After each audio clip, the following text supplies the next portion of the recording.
नमस्कार. दूरदर्शन प्रस्तुत doctor speak in आरोग्य संपदा या कार्यक्रमामध्ये आपल्या सगळ्यांचं मनपूर्वक स्वागत.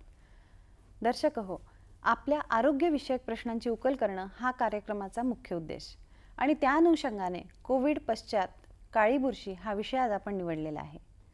आपण अलीकडे बघतो आहे की कोरोनाच्या दुसऱ्या लाटेच्या उद्रेकानंतर परिस्थिती काहीशी नियंत्रणात येऊ लागली आहे खरं, पण म्युकरमायकोसिस किंवा काळी बुरशी ह्याचं जे संकट आहे ते कायम आहे. अशा परिस्थितीत या आजाराची मुख्य लक्षणं काय, त्यावर उपचार कसे करायचे, या सगळ्या मुद्द्यांवर आज आपण चर्चा करणार आहोत. या विषयावर मार्गदर्शन करण्याकरता आज आपण आपल्या स्टुडिओमध्ये आमंत्रित केलेलं आहे डॉक्टर अशोक नितनवरे सरांना. नमस्कार सर, आपलं स्टुडिओमध्ये सहर्ष स्वागत. नमस्कार. डॉक्टरांबद्दल सांगायचं तर डॉक्टर शासकीय वैद्यकीय महाविद्यालय नागपूर येथील कान नाक घसा विभाग येथे प्राध्यापक व विभाग प्रमुख आहेत. सरांनी MBBS, MS ENT, DNB ENT, PGDHHM, MBA, HCS या पदव्या प्राप्त केलेल्या आहेत. याशिवाय त्यांची विशेष रुची म्हणजे कॉक्लिअर इम्प्लांट सर्जरी. सरांचे विविध विषयांवर 10पेक्षा जास्त नॅशनल आणि इंटरनॅशनल रिसर्च पेपर पब्लिश्ड आहेत. आणि मुख्य सांगायचं म्हणजे यापैकी एक पेपर हा काळ्या बुरशीवर प्रकाशित झालेला आहे आणि अलीकडेच झालेला आहे, म्हणजे मार्च 2021 मध्ये. तर इतकं अष्टपैलू व्यक्तिमत्व आज आपल्याला लाभलेलं आहे. निश्चितच आपल्या सगळ्या शंकांचं निरसन आज होईल याबद्दल दुमत नाही. सर, आपण चर्चेला सुरुवात करूया. सर्वप्रथम आम्हाला हे सांगा की नेमकं काळी बुरशी किंवा म्युकरमायकोसिस म्हणजे काय? काळी बुरशी किंवा म्युकरमायकोसिस हा काही नवीन आजार नाही. आपल्या जसं ब्रेडवरती दमट वातावरणामध्ये जर ब्रेड ठेवली त्याच्यावर जसे बुरशीजन्य ते एक फंगस तयार होतं, तर तसाच हा प्रकार आहे. परंतु आधी थोडा कमी प्रमाणात होता, म्हणजे 1-2 केसेस आपल्याला मिळायच्या. परंतु एक कोविड जेव्हापासून आलं, मागच्या 1.5 वर्षापासून पाहतो कोविडचा उद्रेक आणि ते एवढा पसरलेला आहे, त्याला आपण जागतिक महामारीचं स्वरूप धारण केलेलं आहे याने. तर याच्यामध्ये दुसऱ्या लाटेमध्ये आपल्याला खूप सारे कोविडच्या रुग्णांमध्ये म्युकरमायकोसिस दिसायला लागलेत, रुग्ण दिसायला लागलेत. तर हा कोविडचा जो आजार आहे हा एवढा भयानक आहे की 1 लाखाच्या पॉप्युलेशनमध्ये 14 पेशंट तुम्हाला मिळतात अंदाजे. 14 पेशंट पर लॅक, 14 पेशंट पर लॅक एवढे पेशंट मिळतात. आणि अंदाजे 50 कोटी रुग्ण तर असे दगावले आहेत याच्यामुळे, कोविडमुळे. तर हा जो आजार आहे मुख्यत्वे हे जे बुरशी जी आहे ते हवेतच असते आणि हवेतून मग नाकात आणि तोंडावाटे ती मग बाजूच्या हाडांमध्ये, डोळ्यांच्या बाजूला, मेंदूकडे आणि खाली फुफ्फुसांकडे ते पसरते. आणि ते लंग्स जे आहेत, आपले फुफ्फुस जे आहेत, त्याला कमजोर करते, कमकुवत करते, जर करते.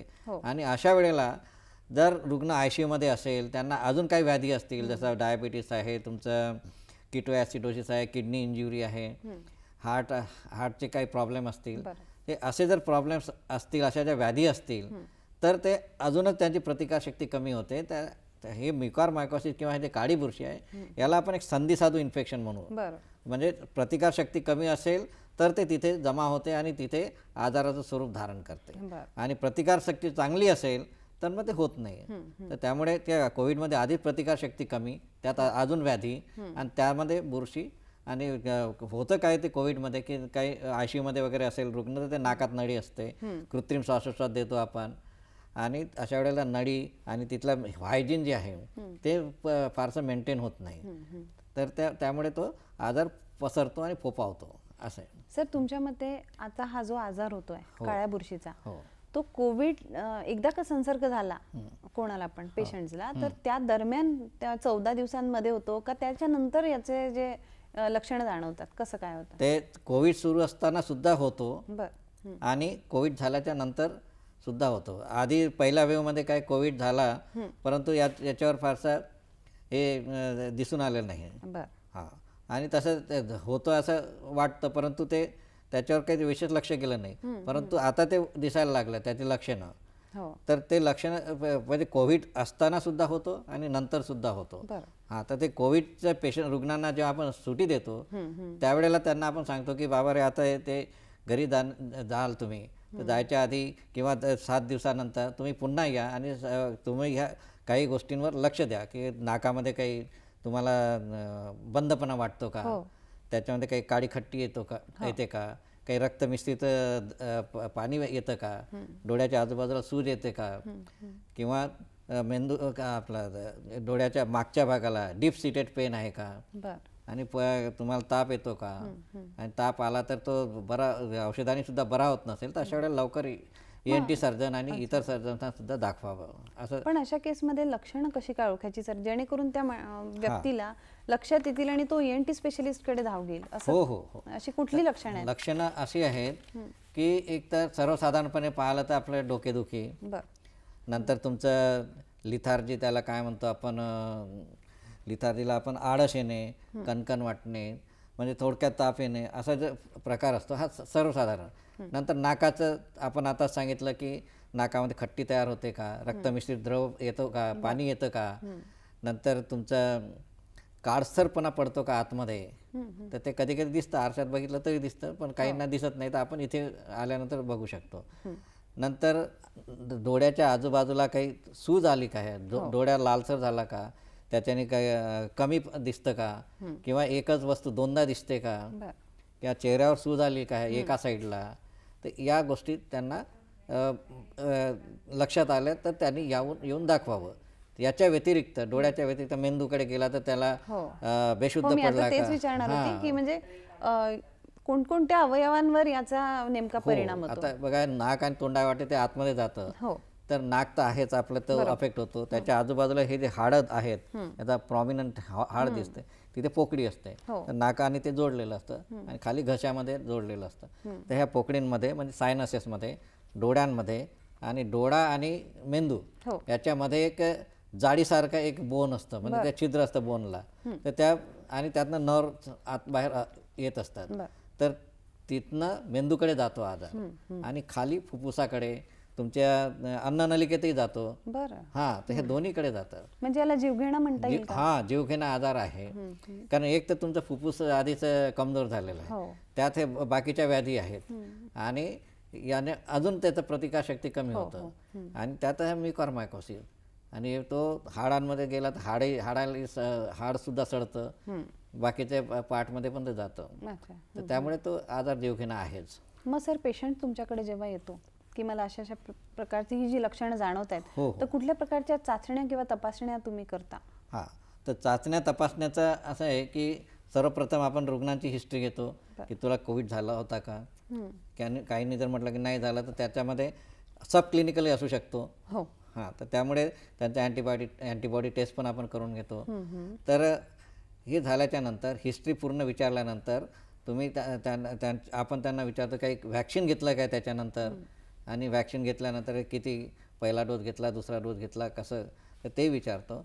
आणि आजाराची लक्षणं आपल्याला आता माहीतच आहे की नाक, बाजूचा हाड, डोळे, मेंदू आणि फुफ्फुसं, GIT वगैरे हे पसरतो. त्या अवयवाच्या अनुषंगाने आपण तशी हिस्ट्री विचारतो. ते सर्व हिस्ट्री झाल्याच्या नंतर त्याला आपण हाय इंडेक्स ऑफ सस्पिशन म्हणतो, म्हणजे आपल्याला किती प्रमाणात तो आजार आहे असं वाटतो, तो आधी लक्षात घेऊन त्यानंतर आपण त्याचं डायग्नोस्टिक एंडोस्कोपी, नेझल एंडोस्कोपी करतो. आणि जे आता मी मगाशी सांगितलं की काळसरपणा पडतो, टर्बिनेट, आतमध्ये एक असं मास असतो नाकाच्या दोन्ही भागाला, तर टर्बिनेट म्हणतो, तर तो टर्बिनेट काळसर पडतो, तर तो महत्त्वाचा भाग आहे. कधी कधी पू पण असतो, बाजूला सायनसेस भरलेला असतं, त्याचा पू पण येतो, तर तो नेझल एंडोस्कोपी करायची. नंतर नेझल एंडोस्कोपी करतानाच एक KOH स्वॅब घ्यायचा, डीप स्वॅब घ्यायचा, आणि चांगला प्रकार घ्यायचा, आणि तो आपल्याला मायक्रोबायोलॉजीला पाठवावा लागतो. त्याच्यात पण मिकार येतं. आणि नाही आला मिकार तरी तो मिकार नाही आहे असं म्हणता येत नाही. पॉझिटिव्ह असेल तर पॉझिटिव्ह आहेत, मिकार आहेत, पण निगेटिव्ह आहे म्हणजे मिकार नाही असं नाही, त्याच्यातही असू शकतो. तर त्याच्या सोबत आपण त्याचं कल्चर करतो, फंगल कल्चर. फंगल कल्चरमध्ये ते प्रमाणित होतं. मग या तपासण्या आपल्या विभागात करता येतात का आपल्याला? हो, आपल्याकडे करतो ना आपण. आपल्याकडून ते मग ते मायक्रोबायोलॉजी डिपार्टमेंट आहे आपल्याकडे, पॅथॉलॉजी तिथे सॅम्पल्स तुम्ही पाठवतो आणि ते होतं ते. अच्छा. हो. आणि मग सर आता एकदा की आपण लक्षणं ओळखली की हा म्युकोरमायकोसिसच झालेला आहे, हो. मग यावर काय उपचार? हां, तर उपचार असे आहेत की उपचार 2 प्रकारचे आहेत. पहिला तुमचा सर्जरी आहे बरं. आणि दुसरा म्हणजे मला असं वाटतं सगळ्यात गंभीर स्वरूपामध्ये तुम्हाला सर्जरी करावी लागत असेल, म्हणजे जेव्हा ॲडव्हर्स कंडिशन होते तेव्हा, नाही हो. नाही, प्रॉब्लेम असा आहे की हा जो आजार आहे तो होतो कसा हे आधी बघूया आणि त्याचा सर्जरी किंवा औषधी देण्यासाठी काय आधार आहे तो. आता समजा जर फंगस म्हटला की तो आधी ब्लड वेसलवर अटॅक करतो. बरं. हां, आणि जे ब्लड वेसल, आता ही एवढी मोठी धमनी असेल, रक्तवाहिनी असेल, तर तो इथे जाऊन फसतो. म्हणजे एक तर तुमचा केसांचा बुचका जसा तयार होतो तशासारखं तिथे तयार होतं आणि तिथे बसतो. त्याला आपण थ्रोम्बस म्हणतो. इथे आपण ते कॉमन पब्लिक केसांचा बुचका असल्यासारखं ते म्हणून ते बुरशी. तर तिथे फसल्यानंतर त्यात जिथे तो फसलेला आहे ते थ्रोम्बस आहे, त्याच्या समोरच्या भागाला रक्त सप्लाय नाही आहे, म्हणजे कमी होईल रक्तप्रवाह कमी होईल. तर रक्तप्रवाह कमी झाल्यामुळे तिथल्या ज्या पेशी आहेत त्या मरण पावतील आणि त्या मरण पावल्यामुळे ते नेक्रोसिस तयार होतं. तर मग ते काळा होतो तो भाग.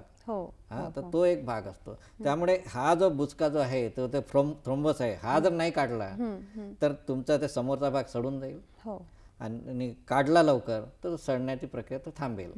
तर तो एक भाग, म्हणून ते लवकर काढणे हा एक भाग आहे. दुसरी गोष्ट, औषधी जर द्यायची असतील तर ते औषधी तिथपर्यंत पोहोचली पाहिजेत.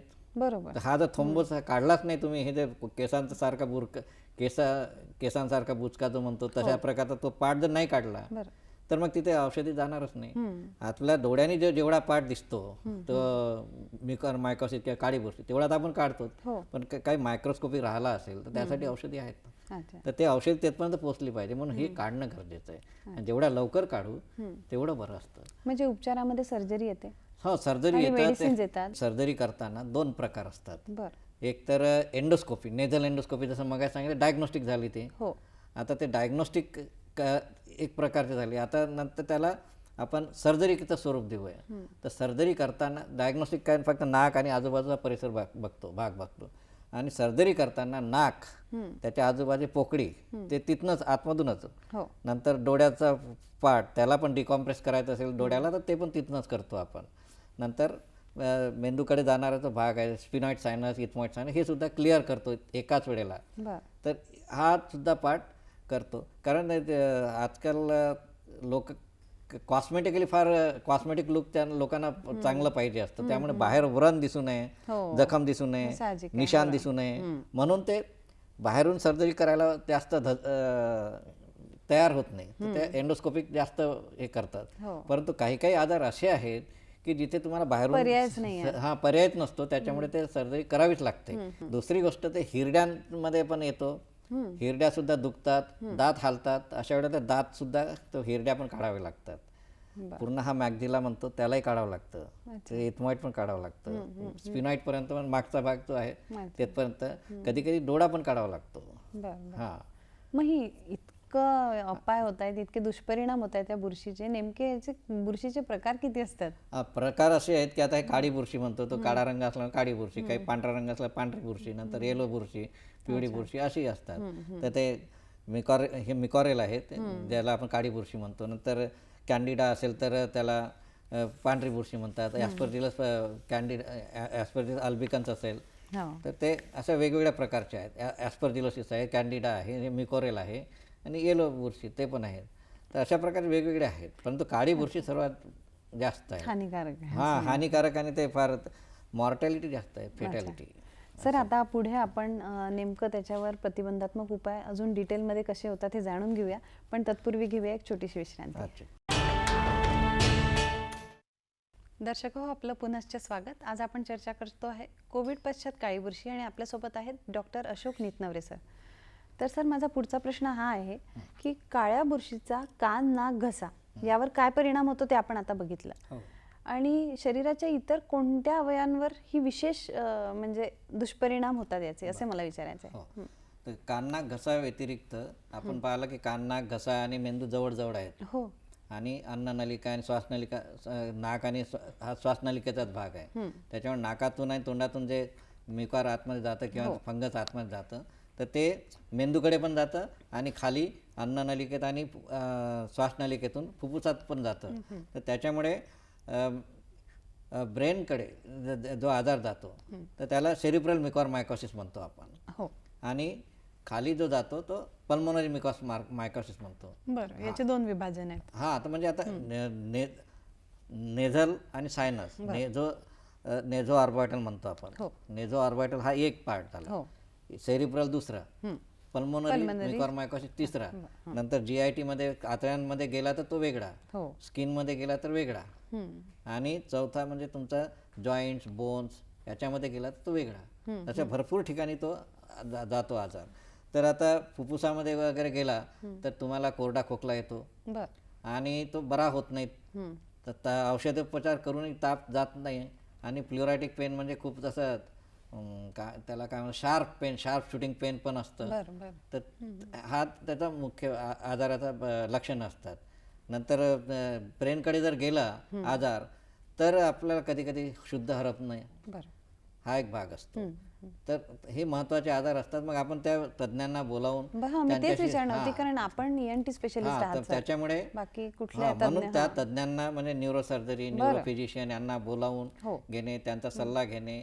आणि काही काही आजार असे आहेत, म्युकॉरमायकोसिस एवढा लांबलचक असतं की एकाच ओटी ऑपरेशन थिएटरमध्ये कान नाक घसा विभाग आधी आपलं काम करतो, नंतर ते जॉईन करून आणि त्यांच्या सल्ल्याने सहकार्याने एकाच ओटीमध्ये दोन्ही प्रकारचा आजार कधी कधी काढतो. कधी कधी आपला आजार आपण काढतो, नंतर ते काढतात, असा प्रकार. आणि पल्मोनरी जो आहे ते पल्मोनरी मेडिसिन हा जो विभाग आहे ते त्याच्याशी डील करतात, ते बघतात तो आजार. आणि बाकीचे ते तुमचं आतड्यांचे वगैरे आजार जे आहेत तर ते इतर सर्जन बघतात. तुम्हाला काय वाटतं सर, वेळेत जर निदान झालं तर याच्यावर व्यवस्थित उपचार होऊन रुग्ण बरा होऊ शकतो का लवकर? म्हणजे हो, कारण आपण आधीच पाहिलं की ते मुख्य ते काय की ते थ्रोम्बस सारखं तयार होणे. ते थ्रोम्बस जेवढा लवकर काढाल तेवढा तो भाग सडणार नाही. बरोबर. आणि ते निकामी होणार नाही. आणि तो सडला एकदा तर मग काय काढून काही फायदा पण नाही, तो प्रॉब्लेम होतो. आपण पहिले पण बघितलं की कोविड दरम्यान आणि कोविड पश्चात जास्त चान्सेस आहेत ह्या आजाराचे. तर कोविड पश्चात हा आजार होऊ नये यासाठी काही प्रतिबंधात्मक उपाय आपण सांगाल? कोविड पश्चात आजार होऊ नये, पण ते झालेला असेल त्याला तर ट्रीटमेंट करणे. तर जे आता याच्या आधी सांगितलं की जे सुटी देतात कोविडच्या रुग्णांना, तर त्यावेळेला त्यांना सांगितलं जातं की तुमचं शुगर, मधुमेह असेल तर शुगर कंट्रोल ठेवणे, तुमचं म्हणजे मधुमेहींना हा जास्त होतो, ज्यांची रोगप्रतिकारक जास्त होतो. तुमचं ते स्टिरॉइड जर दिले असतील त्या कोविडच्या वेळेला तर जास्त होतो. ICUचा स्टे जास्त असेल तर तिथे जास्त होतो. म्हणजे ICU पण एक कारणीभूत आहे, तो पण भाग आहे. कारण जिथे कृत्रिमरित्या श्वासोच्छ्वास दिला जातो, तुमचं ऑक्सिजन दिलं जातं, नळ्या असतात, त्यामुळे हायजीन मेंटेन होत नाही. ICU मध्ये स्पेशली आपण काय काळजी घ्यायला हवी सर? म्हणजे रुग्ण नेझल आणि ओरल हायजीन, आणि ते ऑक्सिजन नळी असते, त्याच्यासोबत ते पाण्याची बॉटल असते, ते चेंज करत राहणे, त्या नळ्या चेक करणे, हा महत्वाचा भाग आहे. आणि नेझल आणि ओरल हायजीन हे सर्वात महत्वाचं भाग आहे. तर या अशा प्रकारे तो आजार जास्त फोफवतो. आणि जिथे किटो ॲसिडोसिस म्हणजे डायबिटीस पेशंटमध्ये, तर जेव्हा आपण सुटी देतो तेव्हा त्याचं किती ब्लड शुगर आहे, ॲडमिशनच्या वेळेला किती होतं आणि कोविड संपल्यानंतर किती आहे ते पाहून मग ते मेडिसिन विभाग आणि नाकाचं काही आजार तर तुम्हाला जर लक्षणे आढळली, आपण लक्षणे सांगितली आहेत, तर ते लक्षणे काही दिसत असले तर लगेच ENT वाल्यांना दाखवा, तुमच्या न्यूरोफिजिशियनना किंवा न्यूरोसर्जनना दाखवा, पल्मोनरी मेडिसिनना दाखवा, असं ते सुरू होतं. तुमच्याकडे बरेचसे पेशंट येतात सर म्युकरमायकोसिस संदर्भातले, तर तुमचा अनुभव काय राहिला किंवा तुम्हाला काय अडचणी आल्या त्यांच्याशी डील करताना? आता अनुभव आमचा असा आहे की आतापर्यंत आपण बघितलं की 223 रुग्णांना आपण ट्रीट केलं. तर त्याच्यापैकी 300च्या वर तर आपण पेशंट बघितले आहेत, परंतु 223 रुग्णांना आपण ट्रीट केलं. त्यापैकी 213 रुग्णांना आपण हे दिलं आहे, शस्त्रक्रिया केलेली. आता शस्त्रक्रिया करताना कसं होतं की कधी कधी एकाच भाग काढावा लागतो, कधी कधी दुसरा भाग काढावा लागतो, कधी कधी तुमचं ते न्यूरो सर्जनना सोबत घेऊन अशा पण शस्त्रक्रिया केलेल्या मी त्याचं वाचतो किती आहे तर त्याचं आपण जे शस्त्रक्रिया केलेल्या आहेत ते तर आपण 223 पेशंट बघितले त्याच्यापैकी 213 मध्ये शस्त्रक्रिया केलेल्या आहेत बरं. आणि 85 पेशंट चांगले होऊन घरी गेलेले आहेत आणि बाकीचे आहेत आपल्याकडे. अच्छा. हां, नंतर ICU न्यूरोलॉजीचे 14 पेशंट म्हणजे सेरिब्रल म्युकॉरमायकोसिस म्हणतो. आणि हा सेरिब्रल म्युकॉरमायकोसिस आणि पल्मोनरी म्युकॉरमायकोसिस हा जर बघितला तर आपल्याकडे भारतामध्ये आणि युरोपमध्ये त्याचा थोडासा फरक आहे. तर आपल्याकडे नेझो ऑर्बिटल जो म्युकॉरमायकोसिस आहे काळी बुरशी तो 27% आणि तिकडे पण 27% आहे युरोपमध्ये. परंतु सेरिब्रल आपल्याकडे 18% आहे, तिकडे 32% आहे युरोपमध्ये. आणि पल्मोनरी आपल्याकडे कमी आहे, तिकडे जास्त आहे. असं याचं काय कारण असेल? नाही, ते त्याचे जिओग्राफिकल रिझन्स असू शकतात, परंतु सिव्हिरिटी आणि ते मॉर्टॅलिटी प्रगत देशात कमी आहे, आपल्याकडे जास्त आहे, भारतात जास्त आहे. तर हा एक भाग आहे. तर हे सर्वांच्या सहकार्याने आपण त्यांना पेशंटना ट्रीट करतो. तर हे न्यूरोसर्जरी त्याचे स्लाइड्स पण आहेत आपल्याकडे, व्हिडिओ पण आहेत, ते पण दाखवता येतील. आणि काही पेशंट जे असतात आपण नुसतं सर्जरी एवढा झालं म्हणजे आपला का पार्ट संपला असं नाही. तर जेव्हा आपण तज्ञांची पण मदत आपल्याला घ्यावीच लागते. कारण इथलं जर बोन काढलं तर हे बोन काढून एवढ्या भागत नाही.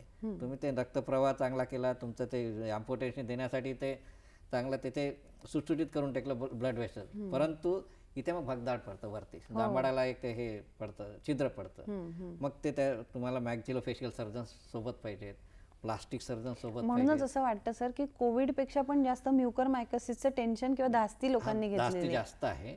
आणि हे करत असताना प्रोस्थोडोंटिस्ट ते पण पाहिजे. म्हणजे तिथे भगदाड पडलं प्रत्येक वेळेला ते पूर्णपणे ते बुजवता येत नाही.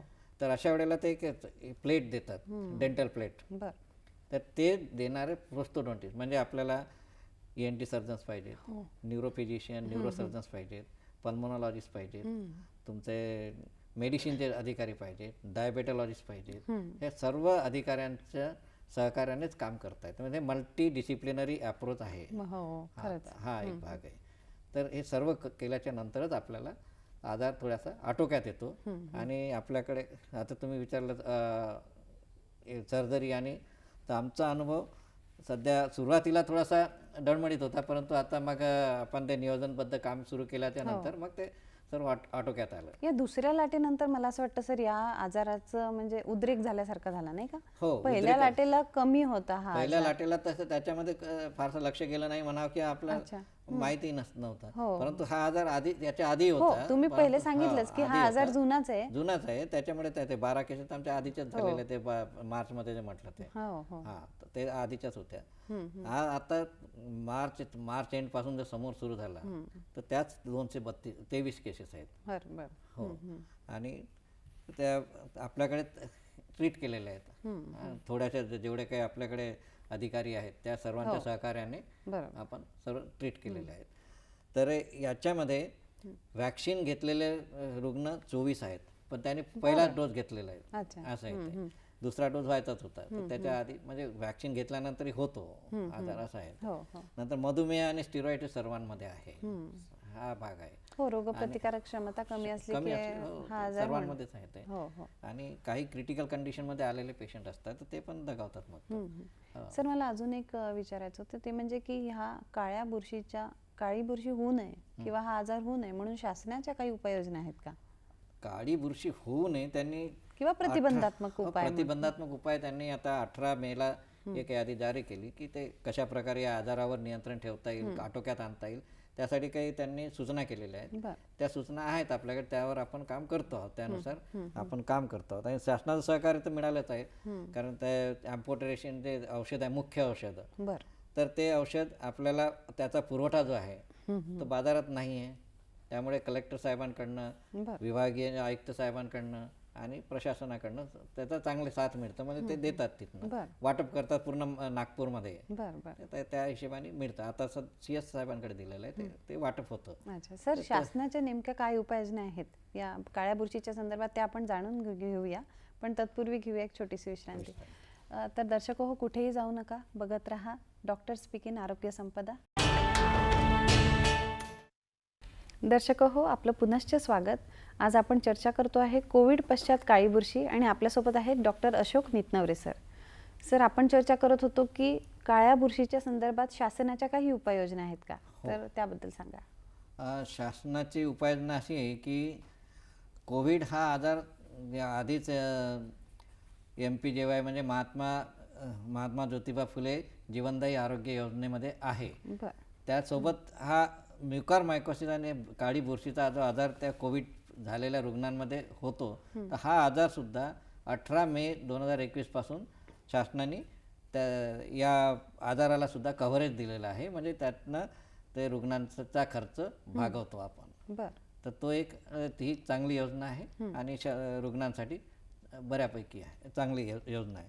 तर त्याचा लाभ रुग्णांना होतो आहे आता नाही. आणि कलेक्टर साहेबांकडून आपल्याला बऱ्यापैकी अम्पुटेशन वगैरेचे मिळत आहेत, वायल्स मिळत आहेत. तर ते सुद्धा चालू आहे. बरं. आणि तुमचा अनुभव काय सर पर्सनली या उपाययोजना आणि त्याचं इम्प्लिमेंटेशन, किंवा मग कसं काय तुम्हाला तुमच्या विभागाला कसं काय सहकार्य होत आहे?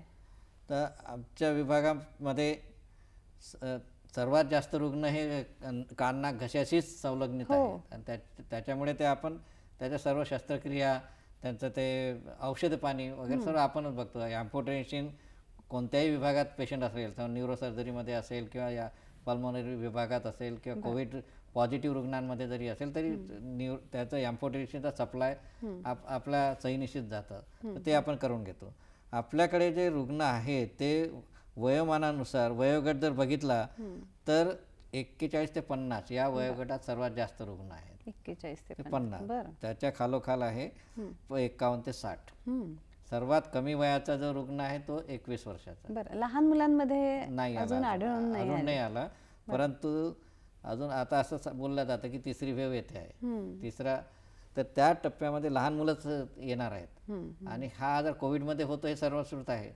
तर त्याच्यामुळे त्या लहान मुलांमध्ये जर म्युकरमायकोसिस आला तर तो आता याच्या पुढे आपल्याला या येत्या काही महिन्यामध्ये आपल्याला दिसून येईल. तसंही म्युकरमायकोसिस हा आजार ऑक्टोबर-नोव्हेंबरमध्ये जास्त येतो आणि आता पावसाळ्याचे दिवस सुरू होत आहे. त्याच्यामुळे हा आजार दमट वातावरण जिथे जिथे असेल तिथे तिथे आणि स्वतःची कान नाक घशाची जर निगा चांगली राखली नाही तर ते अजून वाढण्याची दाट शक्यता आहे.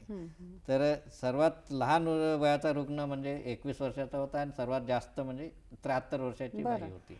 तर त्या 73 वर्षाची जी बाई आहे तिच्यामध्ये जो आजार काढला तिचा हा फोटो आहे. या आजाराचं स्वरूप फार गंभीर आहे. मग यात डोळे जाण्याची पण शक्यता हो, डोळे जाण्याची पण शक्यता असते, पण फार कमी प्रमाणात डोळे जातात. कारण ते या डोळ्यांमध्ये ते व्हिजन जर कमी होत असेल किंवा एकच वस्तू दोनदा दिसत असेल आणि आजार मागच्या भागापर्यंत जर पोहोचला असेल डोळ्याच्या, त्याला ऑर्बिटल अपेक्स सिंड्रोम म्हणतो, तो झाला असेल तरच आपण काढतो, अन्यथा काढत नाही.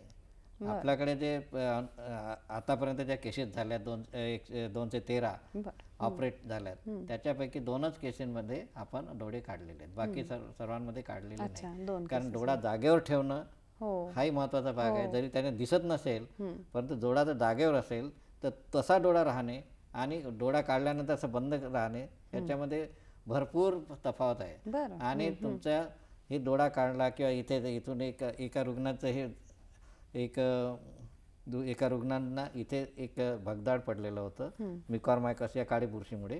तर आपण वरची फ्लॅप घेऊन इथे जोडलेली आहे प्लास्टिक सर्जनच्या सहकार्याने. तर हा जो व्रण असतो किंवा हा जी जखम असते, ही जखम कायम राहत नाही, परंतु ती जखम इथे नसते, ती मनावर होते. तर हा मोठा प्रॉब्लेम आहे.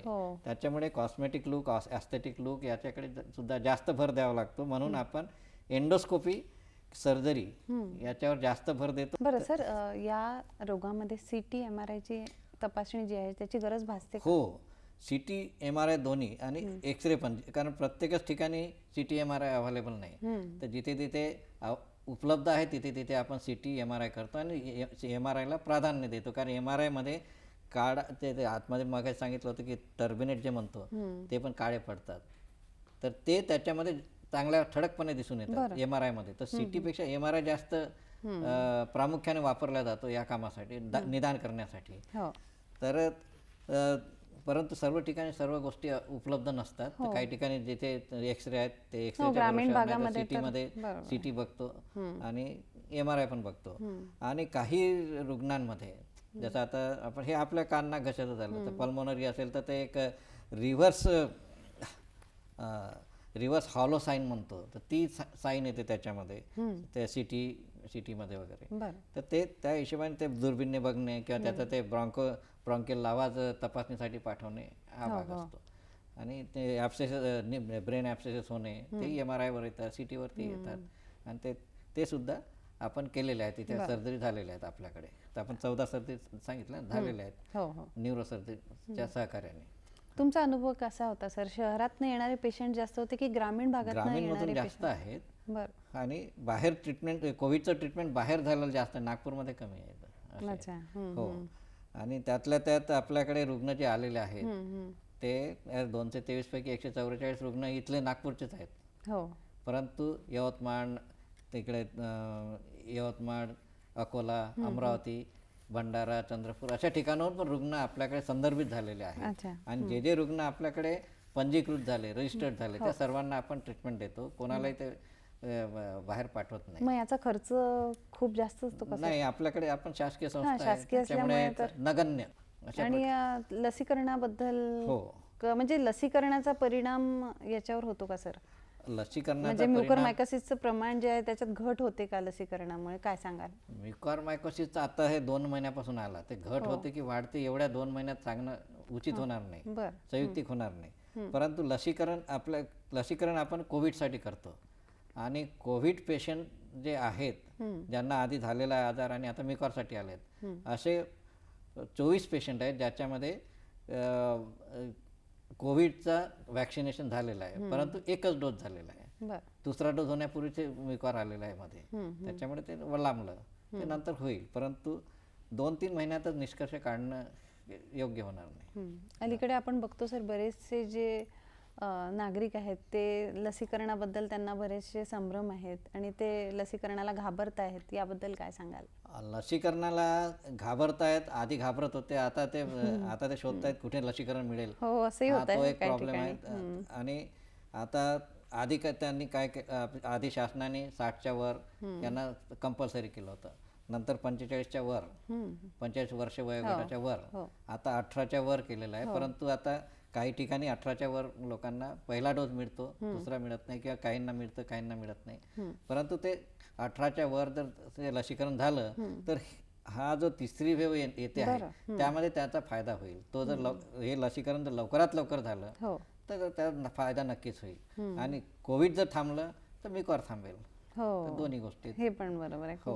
कारण कोविड पश्चातच म्युकरमायकोसिसचं प्रमाण आतापर्यंत जास्त आपण आहे. बघितलं ना, 21च्या खाली मिळाले नाहीत आपल्याला रुग्ण, सर्व 21 ते 73 अशा वयोगटात आहेत ते.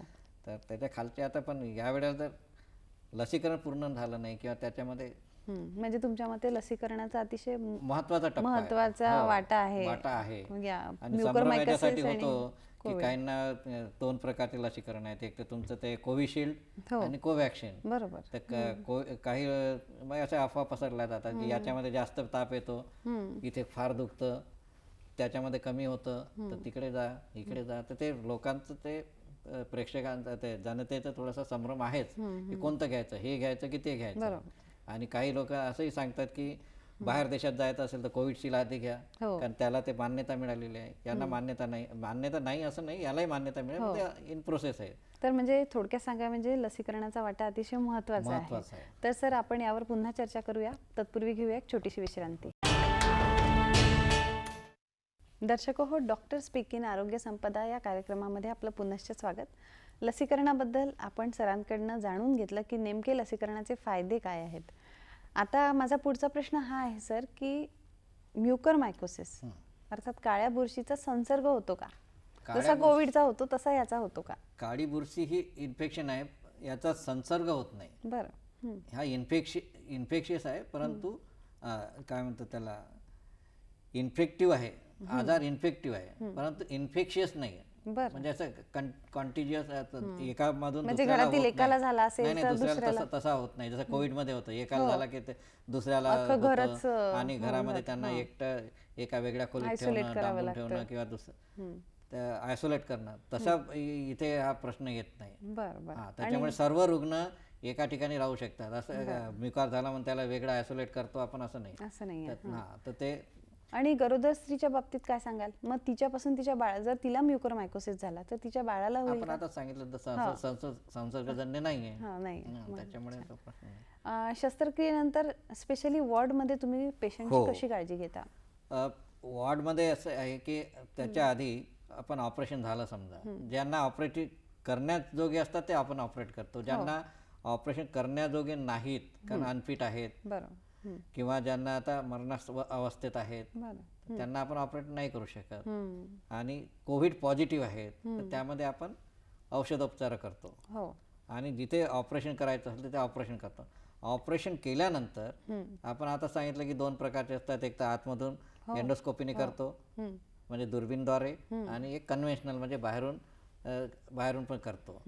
तर जे काही आपण स्पेसिमेन काढतो त्यानंतर तर ते आपण हिस्टोपॅथॉलॉजीला, पॅथॉलॉजी डिपार्टमेंटमध्ये पाठवतो. आणि तिथनं जो रिपोर्ट येतो तो एक महत्त्वाचा असतो, कारण प्री ऑपरेटिव्हली आपण बघितलं डायग्नोसिस करताना केवय स्मिअर तो इमिजिएट करतो जेव्हा रुग्ण येतो आपल्याला, आणि नेझल एंडोस्कोपी करतो त्यावेळेला डीप घेतो तो, आणि नंतर कल्चरला आपण पाठवतो. पण तो पोस्ट ऑपरेटिव्हली जे पूर्ण स्पेसिमेन निघतं तर ते हिस्टोपॅथॉलॉजीला पाठवतो, आणि त्याचा जो रिपोर्ट येतो तो महत्त्वाचा असतो. आणि त्यात 2 कल्चर आणि हे तिन्ही महत्त्वाचे आहेत, परंतु हे पोस्ट ऑपरेटिव्ह कन्फर्मेशन आहे. तर हे रिपोर्ट आपल्याकडे येतात आणि त्याच्यावर आपलं ठरतंय. आणि हा नोटिफायबल डिसीज आहे. बरं. म्हणजे लक्षणीय तो नोट करून यांना पाठवावाच लागतो. NMC नागपूर म्युनिसिपल कॉर्पोरेशन असो, तुमचं IDSP पोर्टल असो, आमचं डायरेक्टर ऑफिस असो, सर्वांना ते त्याच्या दर दिवसाला सकाळी 9 वाजताच्या आधी सर्व माहिती पाठवावीच लागते आपल्याला. तर नोटिफायबल डिसीज आहे, परंतु विशेष करून ते स्थानिक जे हे असतात संस्था, जसे NMC नागपूरची, तर त्यांना ते द्यावंच लागतं तो डाटा. तर आणि आता तुम्ही विचारलं की पोस्ट ऑपरेटिव्ह केअर कशी करतो वॉर्डमध्ये, तर जे जिथे जिथे आता ऑपरेशन झालेलं आहे आणि समजा एंडोस्कोपीने केलं असेल तर तिथे ते नेझल डुशेस देतो आपण. नेझल डुशेस म्हणजे ते सलाईनचे ड्रॉप्स असतात ते द्यायचे. आणि डुशेस म्हणजे आता शहरात असेल, थोडेसे परिस्थिती चांगली असेल, आर्थिक परिस्थिती चांगली असेल तर आपण त्यांच्याकडनं डुशेस मागवून घेतो विकत. आपल्याकडे जर नसतील तर मागवून घेतो.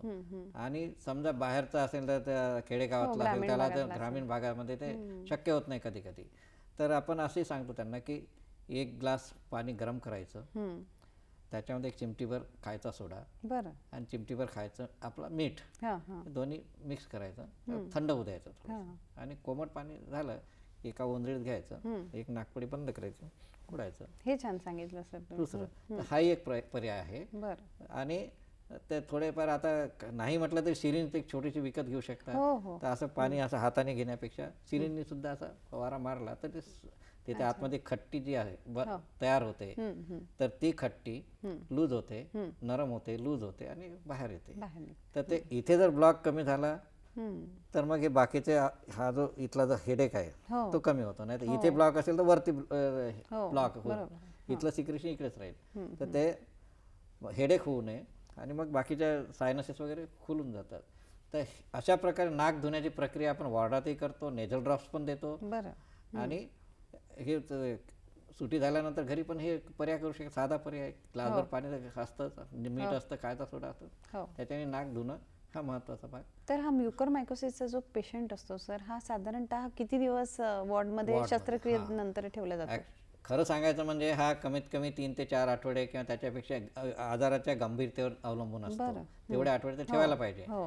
परंतु आता एका वेळेला एवढे सारे पेशंट आले आहेत की एक नियोजन असं केलेलं आहे की किमान 14 ते 15 दिवस, मग 2 आठवडे तरी त्याला इथे ठेवायचंच आहे. आणि गंभीरतेचं स्वरूप बघून हो. मग ते वाढवतात 3 आठवडे, 4 आठवडे, 5 आठवडे, 6 आठवडे असे ते आणि वाढवावं मग लागतं. त्याला बोलवता का म्हणजे? नाही नाही तिथेच ठेवावं लागतं तो. अच्छा. हां, कधी कधी आजाराचं गंभीरता तशी असते की त्याला कुठे हलवता येत नाही. हो. तो एक भाग असतो.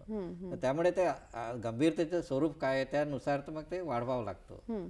तर तो एक भाग असतो. तुम्ही मगाशी सांगितलं की आजाराचा संसर्ग तर काही होत नाही, नाही पण मग घरी गेल्यानंतर आणखी काय काळजी आपण विशेष घेतली पाहिजे म्युकरमायकोसिसच्या पेशंटची? हां, महत्त्वाचं म्हणजे आता पावसाळा सुरू होतो तर दमट वातावरण असतं कुठे कुठे, तर तो आपलं नाक आणि तोंड हे चांगलं स्वच्छ धुवून घेणे. बरं.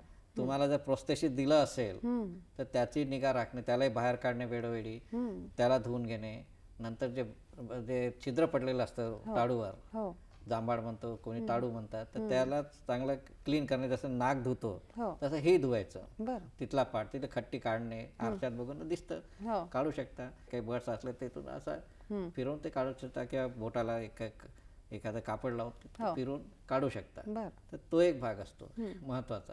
तर हे 2 गोष्टी महत्त्वाच्या आहेत की नाक आणि तोंड आणि आजूबाजूचा भाग धुतल्यानंतर चांगला कोरडा करून घेणे. दमट वातावरण नको. दमट असलं की पुन्हा ते होणार. हो. हो. आणि जे औषध पाणी जे सांगितलं असेल ते कंटिन्यू ठेवायचं. बरं. त्यात जर ब्रेक आला तर जे आजार आज झालेला आहे बरं. हं. तो लवकर उफाडून येतो. आणि तो उफाडून आला की मग पुन्हा सर्जरी.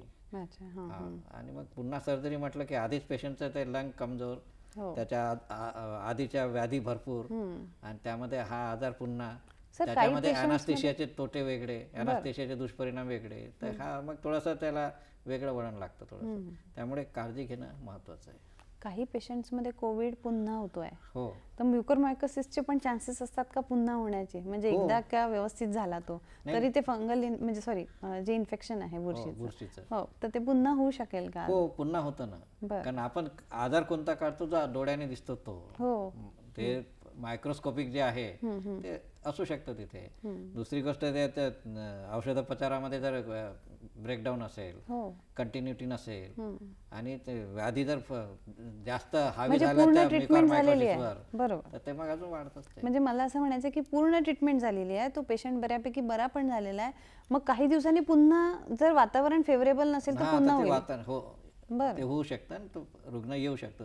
त्यामुळे आपण फॉलोअपसाठी त्यांना बोलवत सांगतो. राहता. युजली सुट्टी दिली आज बरं. तर 7 दिवसांनी, पहिल्या 7 दिवसांनी यायचं, नंतर मग 15 दिवस, 1 महिना, 3 महिने असं मग आपण ते बोलावतो. अच्छा. आता त्याच्यामध्ये हेच बघायचं असतं की तिथे पुन्हा खट्टी झाली आहे का, ते उफाडून आलाय का तो आजार, बरं. कुठे काही दिसतं का. नेझल एंडोस्कोपी पुन्हा करायची, म्हणजे हां, प्री ऑपरेटिव्हली पुन्हा केली, हो. नंतर ऑपरेशनच्या वेळेला दुर्बीनने बघितलं, हो. आणि ते त्यावेळेला आजार पूर्ण काढला. आणि आता पुन्हा पोस्ट ऑपरेटिव्ह. तर असे ते आपण जे आता सध्या ऑपरेशन करतो आहोत, तर कमीत कमी 7 ते 8 ऑपरेशन एका दिवसाला होतात. म्हणजे सकाळी 8 पर्यंत रात्री 8:30 पर्यंत ऑपरेशन चालतात. आणि हे मध्ये मध्ये हे पेशंट प्री ऑपरेटिव्ह बघायचे, हो, पोस्ट पोस्ट ऑपरेटिव्ह पण ऑपरेटिव्ह हे 10 पेशंट ते 17-18 पेशंट असे, म्हणजे कमीत कमी 20-25 पेशंटचा गोतावळा तिथे असतो ऑपरेशन थिएटरच्या बाजूला. तर ते सुरूच असतं ते. मग याला वेळ लागतो का सर? नेझल एंडोस्कोपी जे असते त्याला? ते थोडं स्किलफुल जॉब असतो, कारण आपल्याला त्यांचं ते कॉस्मेटिक म्हणजे ॲस्थेटिक लुक जे आहे ते मेंटेन ठेवायचं असेल तर हा स्किलफुल जॉब आहे. तर तो आपले सर्व अधिकारी आता तयार झालेले आहेत, चांगल्यापैकी तयार आहेत, त्यामुळे ते करतात, छान करतात. आणि छान माहिती दिली सर तुम्ही. 85 रुग्ण आतापर्यंत ते डिस्चार्ज पण झाले. हां. आणि चांगले घरी हसत खेळत गेले. आहाराबद्दल पण जाणून घ्यायचं आहे, पण तत्पूर्वी आपण घेऊया एक छोटीशी विश्रांती. दर्शक हो, आपलं पुनश्च स्वागत. आपण चर्चा करतो आहे कोविड पश्चात काळी बुरशी. आणि माझा पुढचा प्रश्न हा आहे सर, की नेमकं म्युकरमायकोसिस किंवा काळ्या बुरशीचा जर पेशंट असेल, त्यांनी पोस्ट ऑपरेटिव्ह जी केअर तो घेईलच घरी गेल्यानंतर, पण त्याचा घरच्यांनी आहाराचं नियोजन त्याचं कसं काय करायला पाहिजे? आता आहाराचा जिथे प्रश्न येतो, आता समजा त्याचं ऑपरेशन झालेलं असेल, हो, मोठं ऑपरेशन असेल, आणि ज्याच्यावर टाळूला छिद्र पडलं असेल, ते कवटी लावलेली असेल, तर अशा वेळेला लिक्विड डाएट ते जास्त प्रिफरेबल असतं. हो. आणि ते असं थोडंसं आतमध्ये जाऊन द्यावं लागतं, आतमध्ये घालून, कारण नाही तर ते नाकावाटे पुन्हा येतं, मग छिद्र असेल कुठे तर तो एक भाग असतो.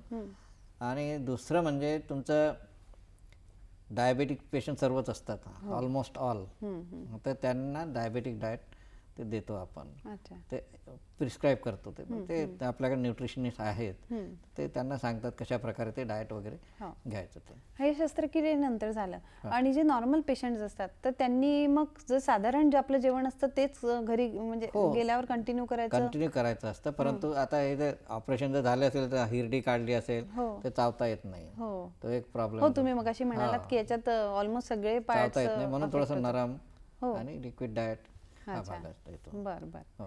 आणि आता आपण, मला असं वाटतं सर, जवळजवळ सगळ्या मुद्द्यांवर चर्चा केलेली आहे. तर थोडक्यात म्युकरमायकोसिस बद्दल तुम्ही काय संदेश द्याल? म्युकरमायकोसिस सांगण्याआधी आपल्याला कोविड सांगावं लागेल, कारण कोविडचा धोका अजून टळलेला नाही. तुम्ही मगाशी म्हणाले की कोविड आटोक्यात आलेला आहे असं वाटत जरी असलं तर तिसरी लाट अजून आपल्या भूकांडी बसलेलीच आहे थोडी, ते आहेच. त्याच्यामुळे ती जर आली तर तो धोका आहेच. त्याच्यामुळे म्युकरमायकोसिस अजून संपलेला नाही, म्युकरमायकोसिस अजून येऊ शकतो. मगाशी मी सांगितलं की ऑक्टोबर-नोव्हेंबरमध्ये शक्यतोवर तर वाढतो आजार. त्यात आता पावसाळ्याचे दिवस आपल्याकडे सुरू होत आहेत. तर यामुळे रुग्णांनी, नातेवाईकांनी आणि जनतेने सुद्धा एवढ्या हलक्यात हा आजार घेऊ नये. ज्यांना कोणाला लक्षणं दिसत असतील तर डोकेदुखी आहे, आळस येत आहे, लिथार्जी येत आहे आणि तुमचं नाकातून काही रक्तमिश्रित पाणी येत आहे, डोळ्याला सूज येत आहे, चेहऱ्याला सूज येत आहे, तुम्हाला बेशुद्ध पडत असाल, कधी छातीमध्ये दुखत असेल, कोरडा खोकला असेल आणि दात नसेल औषधांनी सुद्धा, तर असे जर काही तुमचे लक्षणं दिसत असतील तर लवकरात लवकर कान नाक घसा तज्ज्ञ, मग तिथून मग ते तुम्हाला वर्ग करतात पल्मोनरी मेडिसिन आणि तुमचं ते न्यूरोलॉजी, न्यूरोफिजिशियन, न्यूरोसर्जन यांना सर्वांच्या मदतीने मग ते आजाराचं स्वरूप ठरवून संबंधितांकडून सहकार्याने ते आपण त्याला ट्रीट करतो.